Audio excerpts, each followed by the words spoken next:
Well, we want to learn more about what you do, Ryan. Obviously, the client list is impressive with names like Tesla and Amazon. What are you doing for these companies? Yeah. So Fathom operates and we work with some of the fastest growing, largest, most innovative customers in the world. We operate in a $25 billion on-demand product development and low volume manufacturing space. We offer the service of manufacturing. We have the broadest comprehensive capabilities in the industry. We have 25 different manufacturing process, decades of manufacturing experience. And what we allow these customers to do uniquely is accelerate their product innovation and manufacturing, which ultimately helps them get to market faster and gain a competitive advantage. Which I know also includes 3D printing, Ryan. On SPACs and the fact that you decided to go this route, you know, they've obviously raised a record amount of money this year, but the news around it has been mixed, and so has the performance. There are good SPACs and there are bad SPACs. How do you differentiate yourself right now in a world where people look at SPACs as a sign of excess, or look at some of the companies going public via SPAC without profits, with just as moonshots? How are you posing yourself as different? Yeah, that's a great question, Sarah. And obviously we looked at the different routes to potentially take this company public. I think one of the things that's really unique about Fathom is the customers that we work with and the differentiated value proposition that we have today resonates with our customers. And so in 2020, we were just under $150 million. We have strong profitability and strong free cash flow.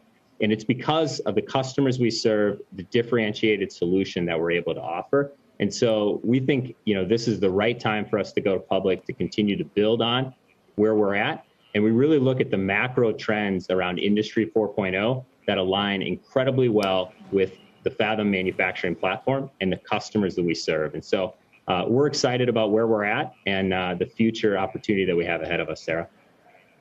Ryan, is there a limit to what can be 3D printed in the future? Will everything be done that way at some point?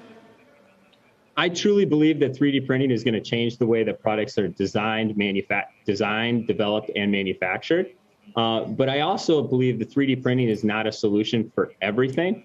We really look at 3D printing and the convergence of 3D printing and traditional manufacturing as the way that we're able to help these large corporate customers solve their most complex manufacturing needs.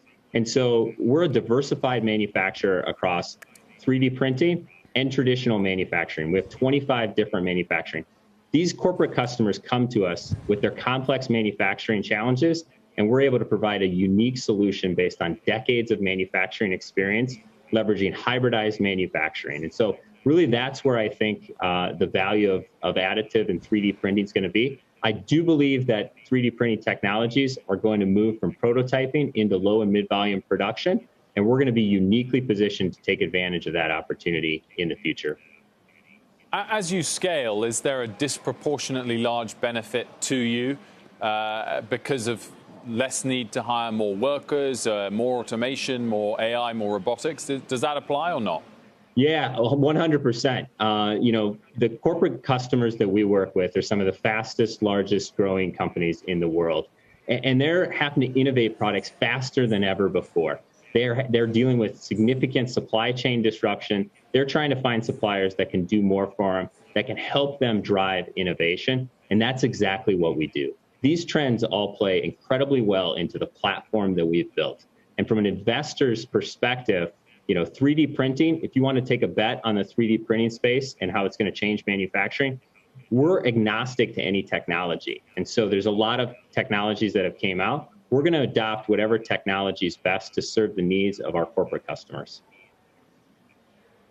There's been this huge push from politicians and from industry, Ryan, to really reindustrialize the U.S. and bring manufacturing back home. This seems like a great way to do that. Is digital manufacturing a big enough industry and a big enough growth industry to help move that needle forward? Absolutely. We're incredibly proud. We have 12 manufacturing locations throughout the U.S. in 4 different time zones. We have over 650 employees. You know, manufacturing is alive and well in America, and we're leading the digitization of manufacturing. And we're doing that and helping, as you mentioned, some of the largest, most innovative customers produce their new products in the future. And so I couldn't be more proud of the business that we have, the customers we serve, and the manufacturing that we do here in America. We have the ability to be agile and be able to be responsive to our customers in a way that we're able to offer a solution that nobody else can do in the market for the customers that we serve today. Shepard Smith here. Thanks for watching CNBC on YouTube.